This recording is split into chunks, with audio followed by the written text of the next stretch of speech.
Good evening and welcome to News Channel 8. I'm Jerome Aegean, and these are some of the top stories we have for you tonight. Another murder on St. Croix, and we talk to the victim's mother at the scene. We've got the winners of this weekend's Triathlon 70.3, and King Kong Fu Plenty does it again. These stories and more up next on News Channel 8.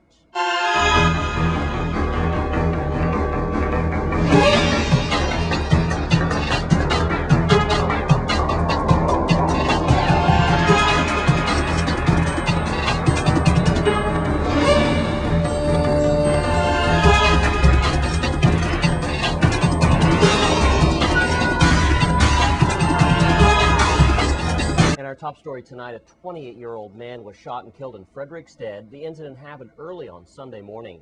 News Channel 8's West Small files this report, and sadly, the victim's mother brings the tragedy home. Thanks a lot, Jerome. Sadly, we have another homicide to report today. We have 28-year-old Jose de la Cruz, and he was shot multiple times, we believe, right here. And there's one of the bullet holes, we believe, right there. All right, we are on Queen Street, about a half a block away from where Mr. De La Cruz, we believe, collapsed.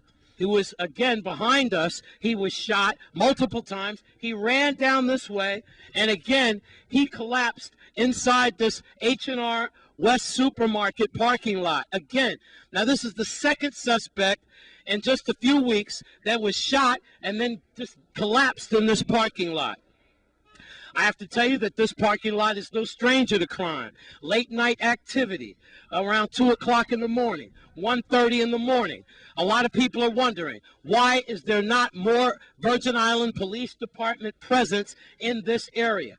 For the latest homicide in Frederickstead, Melody Rames of the VIPD. Police on St. Croix are investigating the fatal shooting of 28-year-old Jose de la Cruz, who was shot multiple times and collapsed from his injuries in the parking lot across from the Frederickstead Vegetable Market. When EMTs responded to the scene, they said Cruz had no vital signs.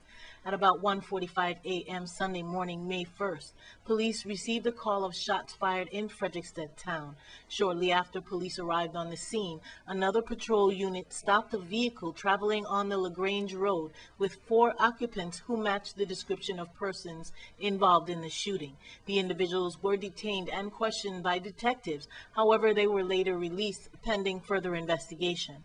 Criminal Investigation Bureau detectives urge the public to contact police with any information they may have about this case by calling 712-6075, 712-6037, 712-6077, or you can call Crime Stoppers USVI at 1-800-222-TIPS. Police Commissioner Novell E. Francis Jr. reminds the public that there is a $10,000 reward for information leading to the arrest of this murder suspect or any other murder suspect in a Virgin Islands case. Well, thanks a lot, Melody. Sadly, 28-year-old Jose de la Cruz worked down the street in legislature. We know that. He was very well known. I got to tell you that hostilities, no one's really happy out here as we have a cruise ship in town. People are wondering what has happened to crime on St. Croix, and especially out west in Frederickstead, where a dark shadow is cast over this small town. If you have any information, you should call 1-800-222-TIPS, or you could call 911, or the Criminal Investigative Unit 712-6075.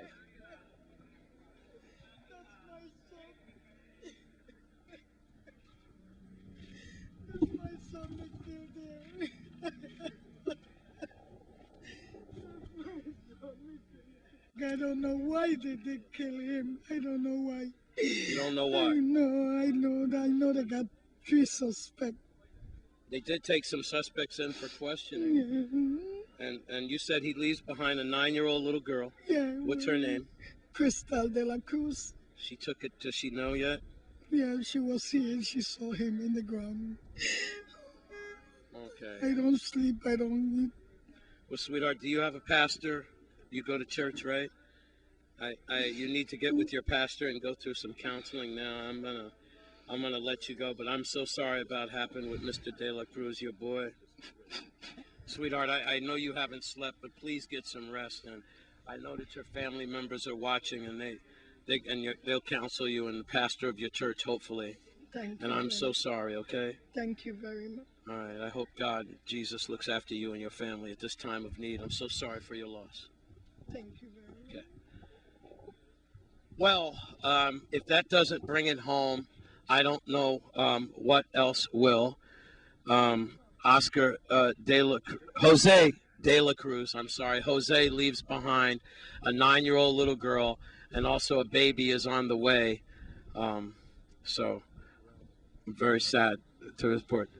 Looks like there's a bullet case that forensics could have missed that is still here in the parking lot where Jose had his last moments of life. I'm in Frederiksted, where we have again the 5th homicide of this short year in Frederiksted. Yeah, he just made 28 years old. In Frederiksted, I'm Wes Small for News Channel 8. A sad story indeed, Wes. Thanks for bringing that to us tonight. And in other news, the Department of Education has reacted to the recent protest at the education complex. Let's take a look. Before I turn this over to Mr. Malloy, I also want to say, because it is something that happens each year in both districts, that each year the superintendents do notify the administrators that there may be some changes to administrative teams in each school. We do that as a way of sparking dialogue about teams and schools and strengths and school needs, but it's also a way to just alert the administrators that this could be coming. So if they too want to request a transfer on their own, they have the opportunity to go in and speak with the superintendent to discuss any possible changes that they may be interested in. So this idea of having discussions, notifying administrators is not new to this year. It has been done every year since I've been here and the years before I arrived. So this is not a new practice that we have here. As Dr. Terry mentioned, the first thing we need to do is to give our appreciation to the staff at the educational complex and the teachers, the administrators, and the monitors. It's been a real tough 2 days, especially when you're accustomed to having students respond and to move along to classes, and then for the disruption that we had for those 2 days. So again, I want to thank them all for doing the job that they did to make sure that they tried to maintain a semblance of normalcy as much as possible. Just to be very clear, no official communication has been given to Mr. Vele or any other principal as to where they're moving to. We do our assessments every year. We send out a form letter, if you will, that's addressed to all school-based administrators, and just letting them know that the district is in the process of reviewing their administrative assignments. My team and I, then we go out, we have discussions with the teams, we have very candid discussions, we look at the assessments of the entire district, and then we make our determinations in terms of what changes would need to be done for the best interest of the district, with nothing personal involved. We look at in terms of how we're going to move the district forward and to meet the students' needs in those buildings. Well, I got the opportunity this weekend to see the triathlon Ironman 70.3. Here's some of the highlights and the winners. Well, here we are on a fantastic Sunday morning, and of course it's time for the annual 70.3 half Ironman course that happens right here annually downtown in Christiansted. And the runners have already been in the water, the swimmers have already started to go upstream. It's a fantastic day to be out here. Just about a 30% chance of rain today, which has created a nice cloud cover for hopefully all of the athletes that are going to be participating.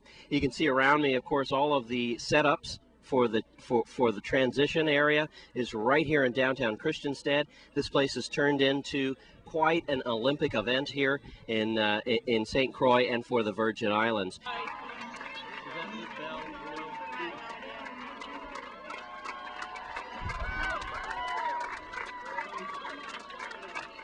There we go. There we go. There's our winner for the 2011 Ironman. Second race runner is coming in now, number 5.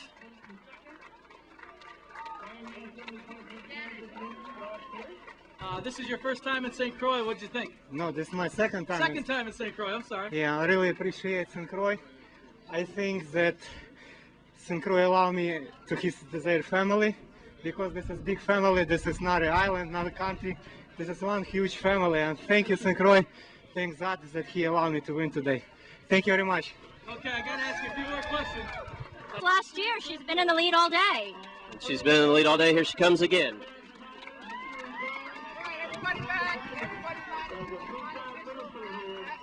Here we go, the two-time winner. You know, I don't know what to say. I'm just so relieved to have crossed the finish line. That was a brutal, brutal run. I didn't feel comfortable at all, but you know, the bike ride was great. The crowds, thank you everyone. You're awesome. And yeah, you know, I love this place and it just makes it all the more special when you can come back and win again. Katrin, just briefly, how are the conditions this year compared to the last two? Thank you.